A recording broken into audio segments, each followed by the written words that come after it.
kita percaya kuasa kita terlebih besar daripada kuasa apapun. Amin. Amin. Haleluya.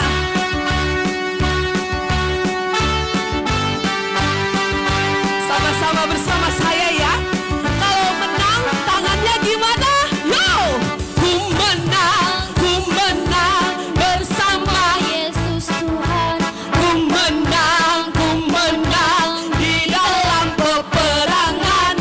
Ku menang atas segala setan. Haleluya, haleluya, ku menang. Lagi ya, ku menang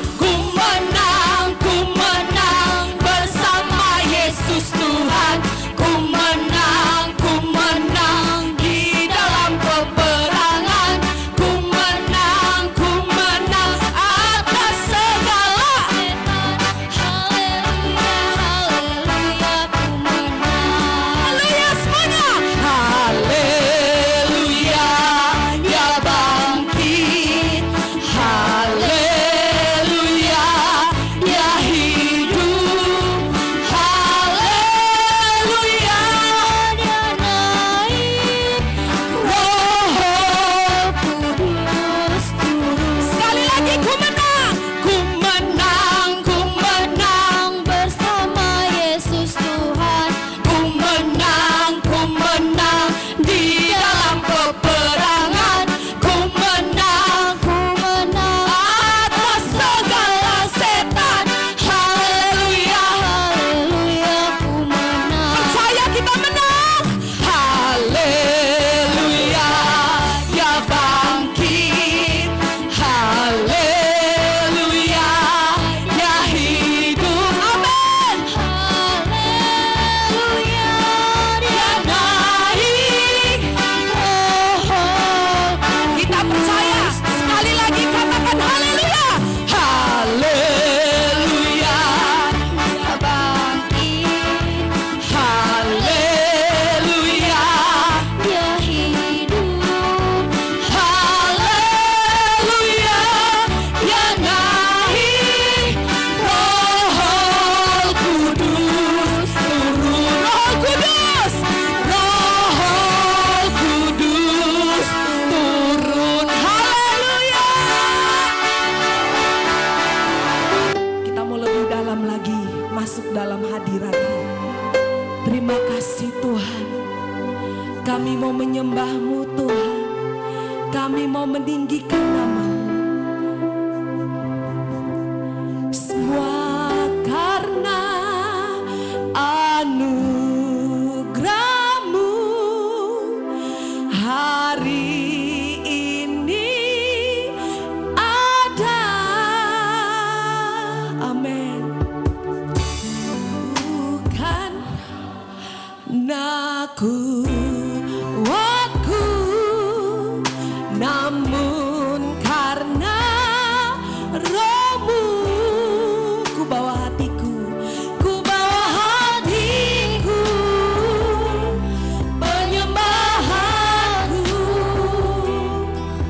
Ku semakin berkurang, Yesus makin bertambah. Sekali lagi kita katakan semua karena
makin berkurang, Yesus makin bertambah.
Puji nama Tuhan, Bapak Ibu Saudara-saudari. Tema kita dalam renungan firman Tuhan di sore hari ini adalah jangan, ya, temanya adalah don't waste your life. Jangan sia-siakan hidupmu. Nah, Bapak Ibu Saudara-saudari, realitas sehari-hari itu menunjukkan tentang pentingnya pengharapan bagi kehidupan manusia, tentang pentingnya pengharapan bagi kehidupan manusia. Nah, dan di saat yang sama kenyataan juga menunjukkan betapa tidak mudahnya bagi orang untuk menemukan pengharapan bagi dirinya. Nah, realitas ini antara lain dapat kita lihat dari kisah yang diwartakan oleh media Inggris BBC. Di sana mewartakan ada seorang pemudi yang bernama Aurelia Brouwers. Dia melakukan bunuh diri. Bunuh diri yang secara legal. Ya, biasa kalau di luar negeri itu bunuh diri yang secara legal ini disebut doctor assisted suicide atau tindakan bunuh diri dengan bantuan dokter. Yang bersangkutan adalah seorang pemudi yang berasal dari Belanda. Dia melakukan bunuh diri dengan bantuan dokter. Kalau saudara Google biasanya namanya eutanasia. Dan di dalam satu cerita, ia mengisahkan mengapa ia mengambil satu keputusan untuk bunuh diri. Dia berkata, I chosen this because I have a lot of mental issues. I suffer unbearably and hopelessly. Saya memilih tindakan ini karena saya memiliki banyak masalah dengan kesehatan mental. Saya mengalami penderitaan yang tak tertanggungkan dan tanpa harapan. Nah, Bapak Ibu Saudara-saudari, tindakan yang dilakukan oleh Aurelia ini dengan meminum racun yang diberikan oleh sang dokter, ini merupakan satu tindakan yang legal di negeri Belanda. Dan patut dicatat bahwa bukan hanya di negara Belanda saja yang melegalkan tindakan seperti ini. Ada belasan negara lain yang juga mengizinkannya, termasuk diantaranya ada negara Austria, Belgia, Kanada, Jerman, Selandia Baru, Australia, Spanyol, Italia, bahkan beberapa negara bagian di Amerika Serikat. Nah, yang menjadi satu kesedihan adalah bahwa jumlah orang yang mengakhiri hidupnya secara legal ini semakin hari semakin bertambah banyak. Sebagai contoh, majalah Fox pada Agustus tahun lalu itu melaporkan tentang kenaikan yang signifikan dari jumlah orang yang melakukan tindakan bunuh diri dibantu oleh dokter. Nah, pada tahun 2018 di negara Kanada sebagai contoh, 4.480 orang mengakhiri hidupnya dengan bantuan daripada dokter. Artinya melakukan bunuh diri dengan meminum racun yang dari dokter yang legal itu ada 4.480 orang. Dan pada tahun 2021 jumlah itu meningkat menjadi 10.064 orang dalam 1 tahun. Ini suatu peningkatan yang sangat tajam. Nah, tentu ada berbagai alasan yang menjadi dasar dari keputusan orang untuk membunuh diri secara legal tersebut. Alasan yang paling utama itu adalah karena orang mengalami masalah kesehatan jasmania yang tidak tersembuhkan. Namun di samping itu, seperti yang dikemukakan oleh Aulia Browers tadi, keputusasaan juga merupakan salah satu alasan dari tindakan fatal yang mereka lakukan. Dari 10.000 orang itu yang melakukan bunuh diri secara legal tersebut, keputusasaan juga merupakan salah satu faktornya. Nah, dari situ kita dapat menarik kesimpulan betapa seriusnya dampak dari keputusasaan.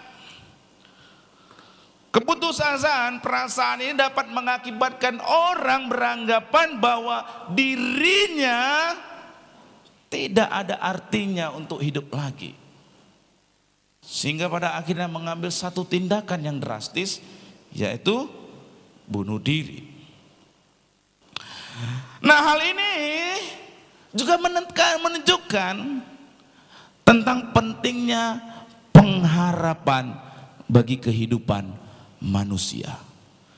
Karena pada dasarnya keputusasaan itu adalah keadaan di mana orang merasa dirinya tidak lagi memiliki pengharapan. Nah, persoalannya sekarang adalah di manakah orang dapat menemukan pengharapan di dunia yang serasa tanpa pengharapan ini? Berita baiknya adalah, Bapak Ibu Saudara-saudari, berita baiknya adalah Yesus Kristus telah datang ke dunia untuk memberikan pengharapan bagi umat manusia. Ia menyediakan pengharapan bagi orang yang hidup tanpa pengharapan. Nah, hal itulah yang antara lain dapat kita lihat melalui pesan yang diterima oleh para muridnya menjelang dan segera sesudah Yesus naik ke surga. Pesan-pesan tersebut disampaikan secara langsung oleh Tuhan Yesus maupun oleh malaikatnya yang dicatat dalam Kisah Para Rasul 1 ayat yang ke-6 sampai dengan ayatnya yang ke-11. Mari kita membaca ayat-ayat tersebut. Maka bertanyalah mereka yang berkumpul di situ, Tuhan, maukah engkau pada masa ini memulihkan kerajaan bagi Israel? Percakapan antara murid Yesus ini dengan Tuhan Yesus itu, kalau kita baca catatan dalam Kisah Para Rasul 1 ayat yang pertama sampai dengan ayat yang ketiga, itu terjadi setelah 40 hari kebangkitan Tuhan Yesus. Makanya gampang Bapak Ibu Saudara-saudari. Kapan hari kenaikan Tuhan Yesus? Hitung aja 40 hari setelah kebangkitannya. Ya kan Bapak Ibu? Nah, kalau kita baca lebih jauh dalam Kisah Para Rasul 1 ayat 12, hal ini juga terjadi di Bukit Zaitun yang terletak di kota Yerusalem. Nah, mari kita baca ayat selanjutnya, ayat 7. Jawabnya, engkau tidak perlu mengetahui masa dan waktu yang ditetapkan Bapa sendiri menurut kuasanya. Tetapi kamu akan menerima kuasa kalau Roh Kudus turun ke atas kamu, dan kamu akan menjadi saksiku di Yerusalem dan di seluruh Yudea dan Samaria dan sampai ke ujung bumi. Sesudah ia mengatakan demikian, terangkatlah ia disaksikan oleh mereka, dan awan menutupnya dari pandangan mereka. Ketika mereka sedang menatap ke langit, waktu ia naik itu, tiba-tiba berdirilah 2 orang yang berpakaian putih dekat mereka, dan berkata kepada mereka, kepada para murid tadi, hai orang-orang Galilea, mengapakah kamu berdiri melihat ke langit? Yesus ini yang terangkat ke sorga meninggalkan kamu akan datang kembali dengan cara yang sama seperti kamu melihat dia naik ke sorga. Nah, sebagaimana yang dicatat di ayat yang ke-9, sesudah Tuhan Yesus menyampaikan pesan yang sangat penting kepada para muridnya yang tercatat di ayat 7 dan 8 yang sudah kita baca tadi, maka di ayat 9 dikatakan terangkatlah Yesus naik ke surga. Dan peristiwa kenaikan Tuhan Yesus itu disaksikan langsung oleh para murid-muridnya. Bahkan sampai awan menutup Tuhan Yesus dari pandangan mereka. Dan selanjutnya di ayat 10 dicatat, walaupun Tuhan Yesus sudah tidak terlihat lagi karena awan telah menutup dirinya, namun para murid tetap saja menatap ke langit. Nah, dapat kita perkirakan bahwa salah satu alasan mengapa mereka terus saja menatap ke langit, yaitu karena mereka merasa belum siap untuk berpisah dengan Tuhan Yesus. Sama kalau pasangan suami istri gitu, ya, kalau istrinya atau suaminya itu atau pacarnya itu mau pergi jauh, ya kan, berpisah dah, busnya udah gak kelihatan lagi pun masih tetap saja dipandang. Demikian juga ini para murid. Yesusnya udah naik ke surga, udah ditutup awan-awan, mereka masih saja menatap terus. Kenapa? Karena mungkin merasa belum siap untuk berpisah dengan Tuhan Yesus. Perasaan ini adalah hal yang wajar. Kenapa? Sebab selama 43 hari sebelum Yesus naik ke sorga, berbagai perasaan bergejolak mengisi hati mereka. Dimulai dari apa? Perasaan takut. Yaitu ketika Yesus ditangkap di Taman Getsemani, kemudian diadili secara tidak adil dan lalu disalibkan. Kalau kita baca catatan Injil, ketika Yesus ditangkap, para murid kemana? kabur. Lari ketakutan. Kemudian ada perasaan kecewa dan putus asa. Kalau kita ingat cerita tentang para murid yang berjalan ke Emmaus, mereka kecewa. Kenapa? Karena mereka mendengar Yesus mati serta dikuburkan. Lebih jauh ada perasaan kebingungan, yaitu apa? Ketika mereka melihat dan mendengar bahwa kubur tempat Yesus dibaringkan dalam keadaan kosong dan mayat Yesus tidak ditemukan di sana. Bingung-bingung saudara.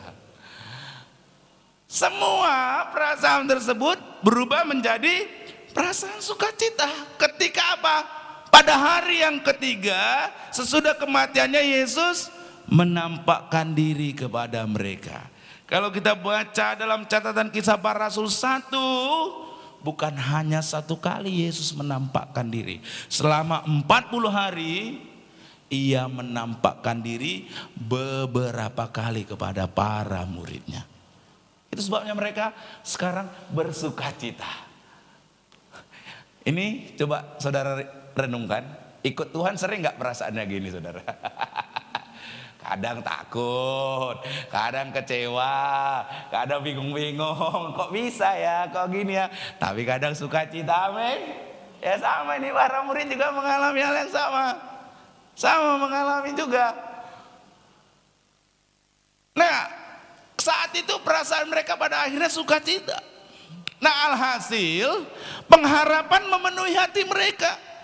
Seperti yang terlihat dari pertanyaan yang mereka ajukan kepada Yesus dan dicatat di ayat ke-6 tadi, yaitu yang mereka berkata, Tuhan, maukah engkau pada masa ini memulihkan kerajaan bagi Israel? Namun sementara hati mereka meluap dengan pengharapan, Yesus malah pergi meninggalkan mereka. Yesus terangkat naik ke surga. Perpisahan yang tentunya membawa rasa duka dalam hati mereka. Hal ini sama seperti orang yang pengharapannya sedang ditopang ke atas dan mendadak topangan itu tidak ditemukan lagi, sehingga pengharapan tersebut jatuh terhempas ke tanah. Perasaan itulah yang dialami oleh para murid Yesus. Itu sebabnya ditulis di ayat 10 sampai 11, tiba-tiba berdirilah dua orang yang berpakaian putih dekat para murid Yesus yang sedang terbengong-bengong menatap ke langit itu. Kedua orang tersebut yang dapat kita duga adalah para malaikat Tuhan berkata kepada mereka, hai orang-orang Galilea, mengapakah kamu berdiri melihat ke langit? Mengapa engkau masih saja terbengong-bengong melihat ke langit? Dengan berkata seperti itu, kedua malaikat tadi menyampaikan pesan agar para murid Yesus ini tidak usah berputus asa oleh sebab perpisahan yang mereka alami dengan Yesus. Secara tidak langsung mereka juga berkata, hai orang-orang Galilea, jangan sia-siakan hidupmu dengan terus menatap ke langit. Tak usah kamu berputus asa.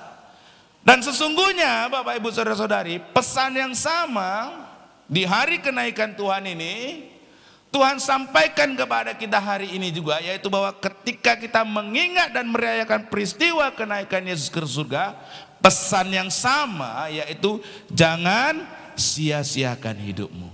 Don't waste your life. Tak usah kamu berputus asa. Mengapa sebaliknya dari berputus asa, kita tetap dapat hidup di dalam pengharapan? Kita dapat hidup dengan penuh pengharapan karena yang pertama, kita bukan hidup seorang diri. Katakan kanan kiri, kita bukan hidup seorang diri. Kita bukan hidup seorang diri. Kesepian atau loneliness karena merasa hidup seorang diri merupakan suatu beban kehidupan yang sangat berat.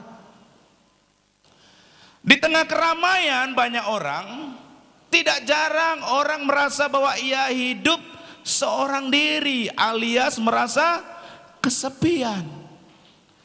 Nah, alhasil ia beranggapan kehidupannya adalah sia-sia dan tanpa. Siapa yang pernah mengalami ini? Nggak ada ya, puji nama Tuhan. Tapi di luar sana banyak orang yang mengalami seperti ini Bapak Ibu.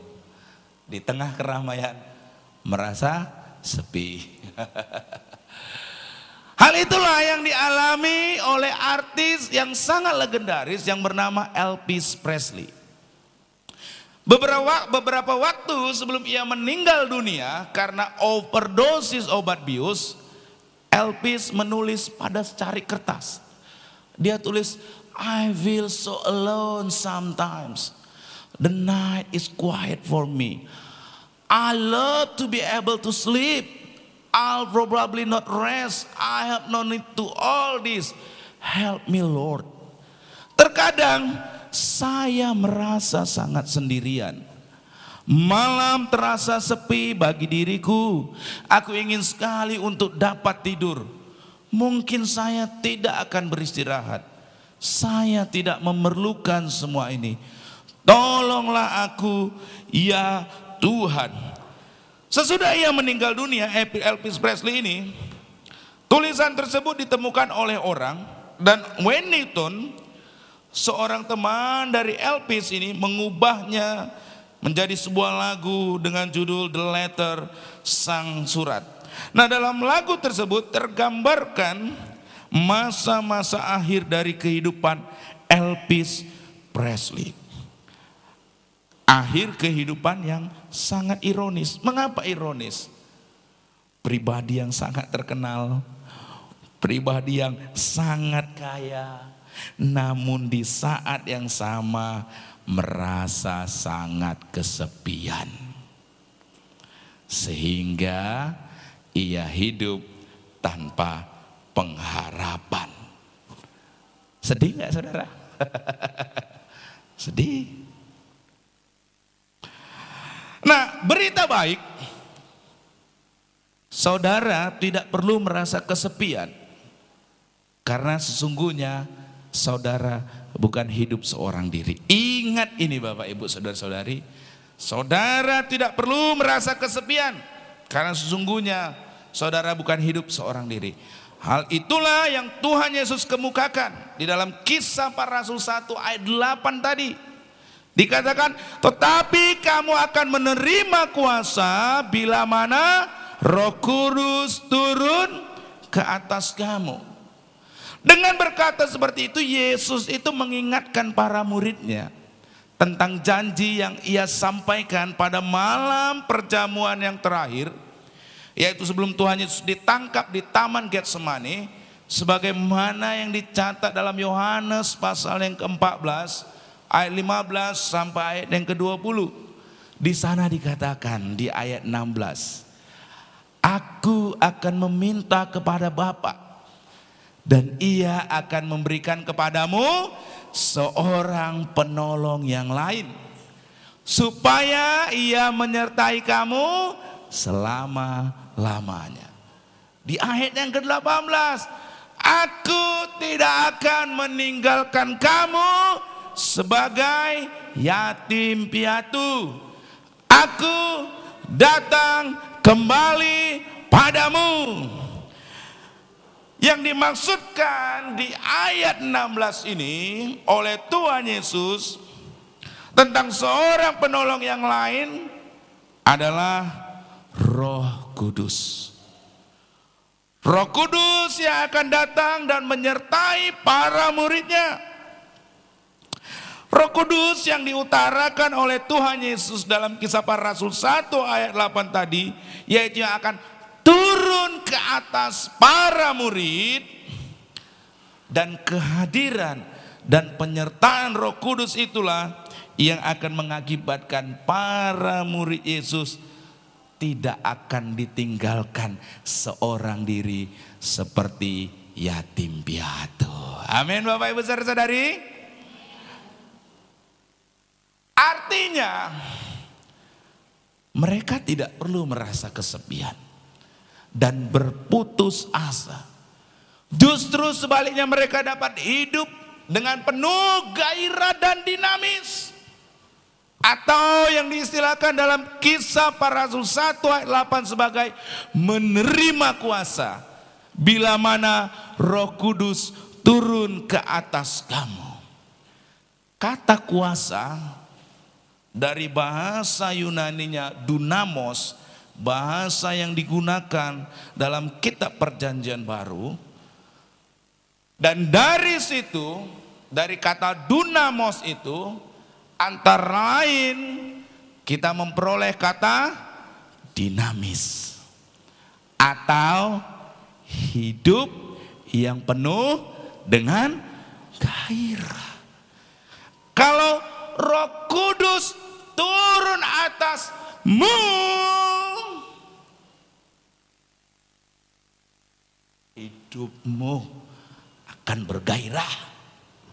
Amin. Hidupmu akan penuh semangat.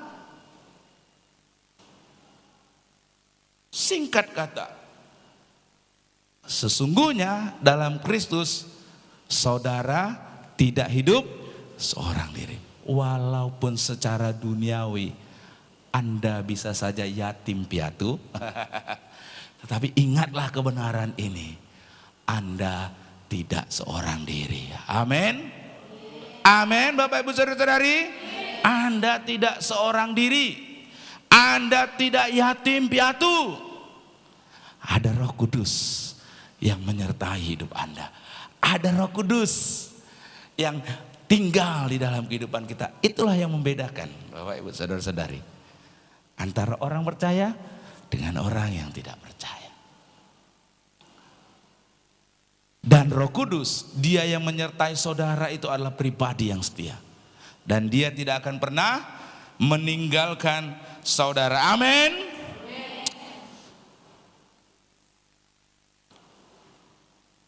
Sehingga dengan demikian saya mengajak kita untuk mengatakan ini bersama-sama. Ya, I'm never alone. Aku tidak pernah sendirian. Bersama Tuhan Yesus melalui penyertaan Roh Kudus, aku memiliki pengharapan. Saya mengajak kita untuk mengatakan ini bersama-sama. 1, 2, 3 ya. I'm never alone.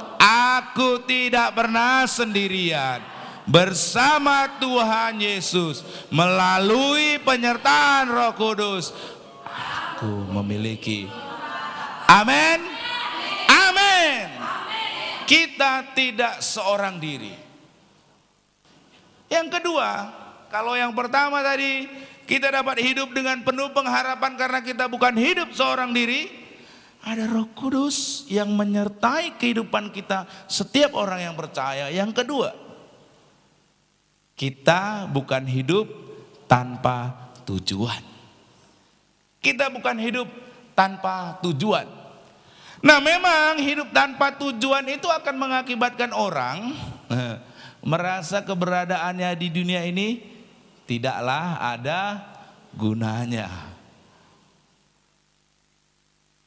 Pada giliran berikutnya, perasaan bahwa hidup ini adalah sia-sia, tidak ada gunanya tersebut, itu akan membuat orang menjadi apatis, bahkan berputus asa. Ya memang kalau kita renungkan, kalau orang tidak mempunyai tujuan hidup, tidak tahu apa artinya dia hidup, ya berujung pada keputusasaan. Ya berujung juga melakukan bunuh diri. Nah, hal ini tentang bahwa ketika orang hidup tanpa tujuan, akhirnya membuat menjadi apatis, berputus asa. Hal ini terlihat melalui eksperimen yang dilakukan oleh Kurt Richter, profesor psychobiology pada Johns Hopkins University di Amerika Serikat. Ini menarik penelitiannya Bapak Ibu saudara-saudari. Di tahun 1950-an, Kurt Richter melakukan riset.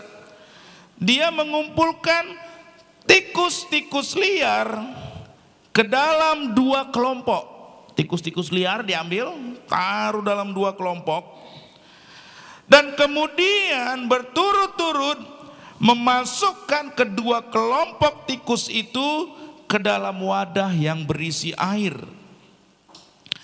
Nah, sesudah berenang berapa menit, tikus-tikus kelompok yang pertama itu berhenti berenang sehingga tenggelam dan mati. Nah, sedangkan tikus-tikus kelompok yang kedua itu terus berenang selama beberapa hari sebelum akhirnya mereka tenggelam karena merasa kelelahan. Pertanyaannya adalah mengapa perilaku kedua kelompok ini berbeda? Padahal mereka adalah tikus-tikus yang jenisnya sama. Mengapa berbeda? Di sini perbedaannya. Berlainan dengan tikus-tikus kelompok yang pertama, tikus-tikus kelompok yang kedua, sesudah beberapa menit berenang, dan mereka mulai berhenti berjuang sehingga hampir tenggelam, segera mereka diangkat keluar dari dalam air. Mereka diistirahatkan sejenak.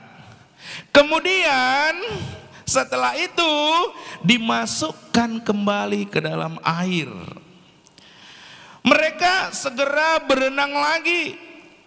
Beberapa menit kemudian, ketika mereka mulai berhenti berenang dan hampir tenggelam, segera tikus-tikus ini diangkat keluar lagi dari dalam air dan diistirahatkan lagi untuk sejenak.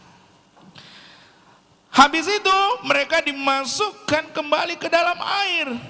Begitulah hal ini diulang sampai beberapa kali. Nah, sesudah beberapa kali ditolong dengan diangkat keluar dari dalam air, maka tikus-tikus kelompok kedua tersebut tidak lagi berhenti berenang. Walaupun beberapa menit telah berlalu, mereka terus berenang. Bahkan terus berenang selama beberapa hari sebelum akhirnya benar-benar tenggelam karena kelelahan. Nah, Kurt Richter menyimpulkan bahwa pengharapanlah yang membedakan kedua kelompok tikus tadi. Tikus-tikus kelompok yang pertama merasa bahwa yang mereka lakukan untuk bertahan hidup, yaitu dengan berenang itu ya adalah sia-sia.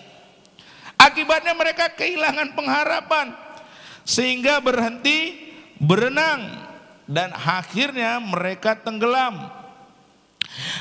Nah, sedangkan tikus-tikus kelompok kedua merasa bahwa upaya mereka itu tidaklah akan sia-sia. Kenapa? Karena setiap kali akan tenggelam, selalu ada yang menolong mereka dengan mengangkat mereka keluar dari air. Dan sesudah hal itu mereka alami beberapa kali, maka tikus-tikus ini berharap bahwa akan ada yang menolong mereka ketika mereka nanti kelelahan. Sebagai akibat, pengharapan tersebut mengakibatkan mereka terus berenang, bahkan selama beberapa hari tanpa henti, saudara. Luar biasa, saudara. Eksperimennya tikus, saudara. Tikus saja punya pengharapan dia. Karena beberapa kali ditolong, dimasukkan, ditolong. Jadi dia mau terus berjuang karena berpikir, kalau nanti mungkin kami udah gak mampu berenang, bakalan ada yang menolong. Kalau kelompok yang pertama baru berapa menit udah menyerah tenggelam, kelompok yang kedua karena ada pengharapan bakal ditolong sampai beberapa hari mampu berenang, saudara. Nah, eksperimen eksperimen yang dilakukan oleh Kurt Ritter ini menunjukkan pentingnya akan apa? Kesadaran akan tujuan hidup dan kaitannya dengan pengharapan. Kesadaran tentang tujuan kehidupan itulah yang Tuhan Yesus tanamkan juga dalam diri para pengikutnya. Dengan berkata di Kisah 1 ayat 8 tadi, yaitu berkata, dan kamu akan menjadi saksi-saksiku di Yerusalem, di seluruh Yudea dan Samaria dan sampai ke ujung bumi. Dengan demikian Yesus itu juga berkata kepada para muridnya, keberadaan kalian di dunia ini bukan tanpa tujuan. Engkau mengemban tujuan yang besar dan mulia, yaitu apa? Menjadi saksi-saksiku di Yerusalem ini, bahkan sampai ke ujung bumi. Panggilan untuk menjadi saksi Kristus ini juga berlaku bagi siapa? Bagi kita semua. Artinya saudara ada di dunia ini bukanlah tanpa tujuan. Ada tujuannya Bapak Ibu Saudara-saudari. Tuhan memiliki tujuan yang besar dan mulia bagi hidup Anda. Karena itu jangan sia-siakan hidupmu. Don't waste your life. Tak usah saudara berputus asa. Kalau saudara mengalami kesukaran, kesulitan, tantangan, ini hidupku mau menjadi kesaksian. Amin. Tuhan punya tujuan, amin. Jangan langsung, Tuhan gak sayang lagi sama aku, Tuhan gak peduli lagi sama aku, hidupku sudah begini aja, udahlah, IUN. Jangan langsung mengakhiri hidup, jangan langsung berputus asa. Tuhan punya tujuan. Hal itu yang Tuhan taruhkan kepada para murid, bahwa mereka memiliki tujuan hidup. Sehingga mereka tidak perlu berputus asa. Yang ketiga, kita dapat hidup dengan penuh pengharapan. Kalau yang pertama tadi kita harus menyadari bahwa kita bukan hidup seorang diri. Yang kedua, kita bukan hidup tanpa tujuan. Hidup kita punya tujuan, Bapak Ibu Saudara-saudari. Amin. Untuk menjadi saksi. Menjadi saksi-saksi Kristus. Dan yang ketiga, kita bukan hidup tanpa masa depan. Kaitan antara keyakinan bahwa hidup memiliki masa depan dengan pengharapan ini antara lain juga terlihat di dalam penelitian yang dilakukan oleh dua orang profesor ekonomi pada Princeton University di Amerika Serikat. Seperti yang dikutip oleh majalah The New Yorker, kedua profesor tersebut yaitu Angus Deaton dan istrinya Anne Case mendapati bahwa di antara tahun 1999 sampai tahun 2013, bayangin saudara, dari tahun 1999 sampai 2013, ternyata tingkat kematian di antara orang kulit putih yang berusia setengah baya di Amerika Serikat itu meningkat 0,5% per tahun, meningkat angka kematian. Hal ini sama dengan peningkatan sejumlah 500.000 orang di setiap tahunnya mengalami kematian. Nah, Bapak Ibu Saudara-saudari, apa yang menjadi penyebab terjadinya peningkatan tersebut? Setelah melakukan penelitian, kedua profesor ini mendapati bahwasanya tindakan bunuh diri, kecanduan minuman keras, dan obat bius itu merupakan penyebabnya. Dan seperti yang ditulis oleh Angus Deaton, yang juga adalah seorang pemenang hadiah Nobel tahun 2015, di dalam bukunya yang berjudul Death of Despair, dia mengatakan semakin sulitnya untuk mendapatkan pekerjaan karena berkurangnya lowongan kerja di bidang industri dan pembangunan mengakibatkan para pekerja kelas bawah tersebut melarikan diri kepada alkohol dan obat bius untuk melupakan penderitaan mereka. Singkat kata, karena orang-orang tersebut merasa bahwa mereka hidup tanpa masa depan, maka sebagai akibat mereka kehilangan pengharapan dan hidup dalam kenapa? Ya nggak ada pekerjaan. Begitu saudara. Karena ya nampaknya nggak ada harapan lagi di masa depan.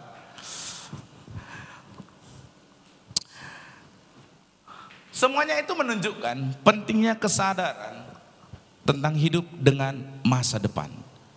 Sebab kesadaran tersebut tentang hidup dengan masa depan tersebut itu akan menentukan pengharapan di dalam diri manusia.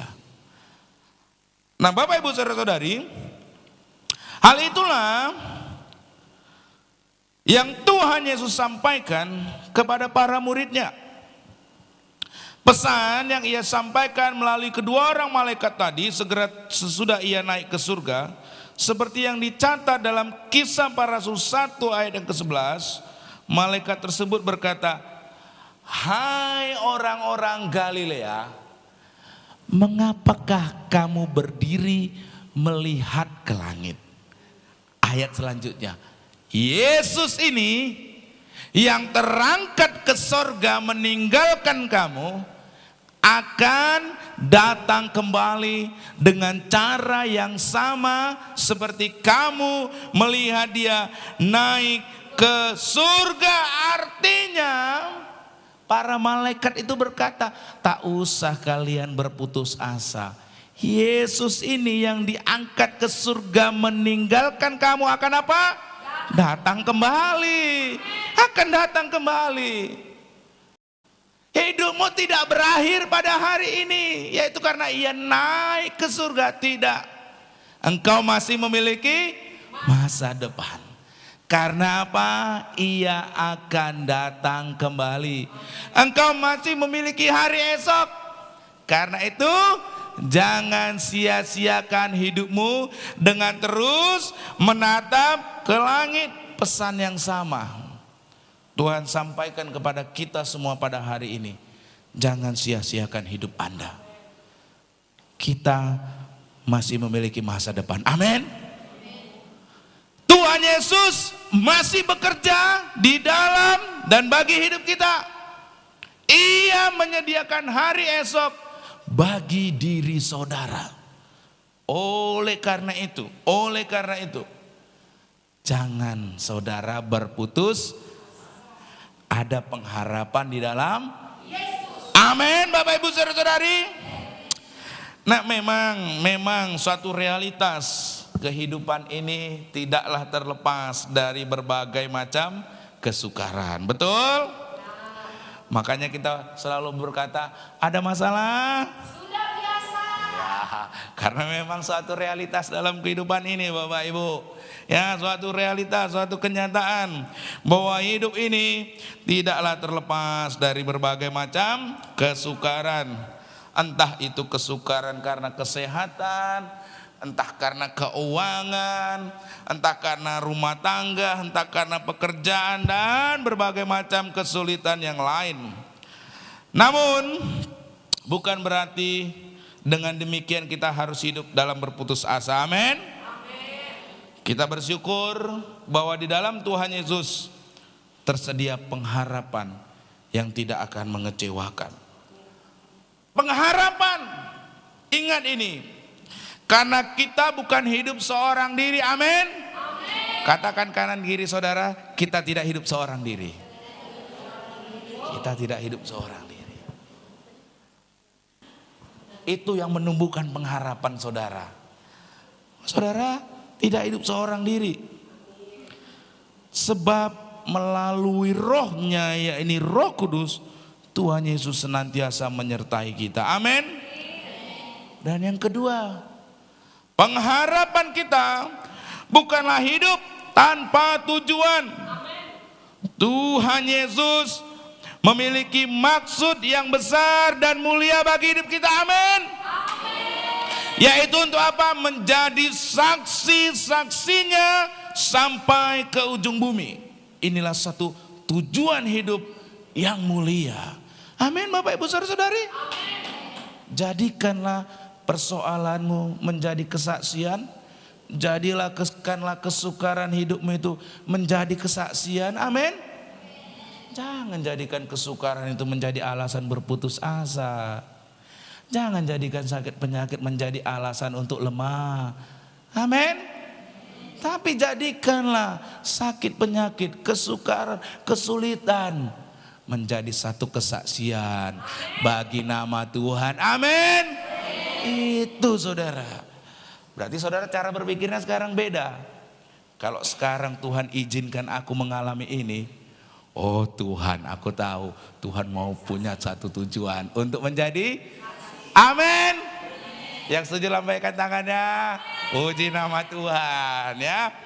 Puji nama Tuhan. Pengharapan kita ya menjadi pengharapan yang hidup. Sebab pengharapan kita, pengharapan karena kita bukan hidup tanpa masa depan. Tuhan Yesus itu akan datang kembali.